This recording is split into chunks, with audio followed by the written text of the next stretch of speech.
ನಾಳೆ ಮಹಾತ್ಮ ಗಾಂಧೀಜಿಯವರ ತಿಳಿ ಅನಾವರಣ 10:30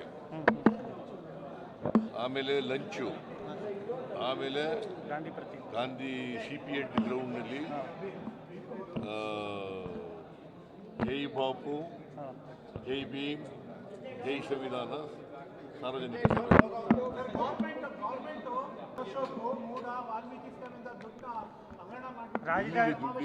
ರಾಜ್ಯದ ತೆರಿಗೆ ಹಣದಿಂದ ಬೆಳಗಾವಿ ಸಮಾವೇಶ ಮಾಡ್ತಾರೆ. ನೀವು ಸ್ವಲ್ಪ ಕೇಳೋಕೆ ಮುಂಚಿತವಾಗಿ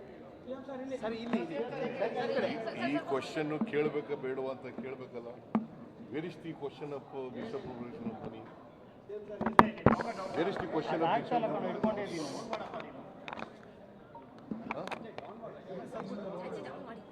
wear is the question of misappropriation of money? ಅವ್ರು ಹೇಳೋದು ಬೇಡ, ನೀನು ಹೇಳಯ್ಯ. ಅವ್ರು ಹೇಳ್ತಾರೆ ಅಂತ ನೀನು ಕೇಳ್ಬಿಡ್ತೀಯ? ನೀನು ಹೆಣ್ಣಾಗುವಂತಂದ್ರೆ ಆಗ್ಬಿಡ್ತೀಯ? ಸರ್, ಕಲಬುರಗಿನಲ್ಲಿ ಕಾರ್ಮಿಕರ ಮೇಲೆ ಹಲ್ಲೆ ಆಗಿದೆ ಸರ್. ಕಲಬುರಗಿನಲ್ಲಿ ವಿಜಯಪುರದಲ್ಲಿ ಕಾರ್ಮಿಕರ ಮೇಲೆ ಹಲ್ಲೆ ಆಗಿದೆ ಸರ್. ತುಂಬಾ ಹೊಡೆದಿದ್ದಾರೆ, 3 ಜನಕ್ಕೆ ಹೊಡೆದಿದ್ದಾರೆ ಸರ್. ಇಟಂಗಿ ಹಟ್ಟಿನವರು ಮಾಲೀಕರು ಹೊಡೆದಿದ್ದಾರೆ ಸರ್. ತುಂಬಾ ಕೆಟ್ಟದಾಗಿ ಅವ್ರ ಮೇಲೆ ಕ್ರಮ ತಗೋತೀವಿ. ಯಾರೇ ತಪ್ಪು ಮಾಡಿದ್ರು ಕೂಡ ಅವ್ರನ್ನ ಯಾರನ್ನೂ ಸ್ಪೇರ್ ಮಾಡಲ್ಲ. ಅವ್ರ ಮೇಲೆ ಪತ್ರಿಕಾ ಪ್ರಕಟಣೆ ಈ ಸಂದರ್ಭದಲ್ಲಿ ಬಂದಿರೋದು ರಾಜಕೀಯ ಪ್ರೇರಿತ ಅಂತ ಹೇಳ್ತಾರೆ. ಇಡಿರವರ ಪತ್ರಿಕಾ ಪ್ರಕಟಣೆ ಇಡಿರವರು ಪ್ರೆಸ್ ರಿಲೀಸು ಇದುವರೆಗೂ ಮಾಡಿಲ್ಲ, ಈ ಟೈಮಲ್ಲೇ ಬೇಕು ಅಂತ ಮಾಡಿದ್ದಾರೆ ಅನ್ನೋದು ಒಂದು ಆರೋಪ ಸರ್. ಯಾರು ಮಾಡ್ತಾರೆ? ಇಡಿ ಅವರು ಮೂಡಾ ಯಾರು ಮಾಡಿದ್ದಾರೆ?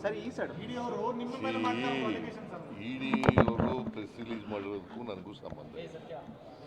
ಗೊತ್ತಾಯ್ತಾ? ಹೇಳಪ್ಪ, ಇಲ್ಲಿ ಸಂಬಂಧ ಇಲ್ಲ. ಅವರು ರಾಜಕೀಯವಾಗಿ ಉದ್ದೇಶಪೂರ್ವಕವಾಗಿ ಮಾಡ್ತಾ ಇದ್ದಾರೆ, ಅನಗತ್ಯವಾಗಿ ಮಾಡ್ತಾರೆ.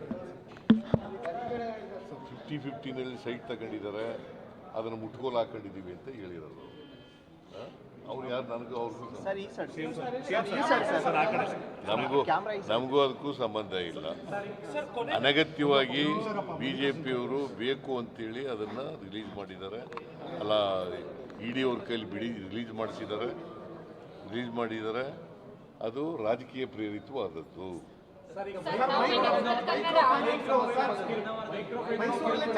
ಮೈಕ್ರೋ ಫೈನಾನ್ಸ್ ಕಿರುಕುಳ ಕೊಡ್ತಾರೆ ಅಂತ ಆರೋಪ ಇದೆ sir. Mysuru Chamarajanagar micro finance ಅವರು ಕಿರುಕುಳ ಕೊಡ್ತಾರೆ, ತುಂಬಾ ಜನ ಓಡ್ಬಿಡ್ತಾರೆ. ಅವ್ರ ಮೇಲೆ ಕಾನೂನು ರೀತಿಯ ಕ್ರಮ ತಗೋತೀವಿ. ಯಾರೇ ಕಿರುಕುಳ ಕೊಟ್ಟರು ಕೂಡ ಮೈಕ್ರೋ ಫೈನಾನ್ಸ್ನವರು ಕಿರುಕುಳ ಕೊಟ್ಟರೆ ಅವ್ರ ಮೇಲೆ ಕ್ರಮ ತಗೊಳ್ತೀವಿ.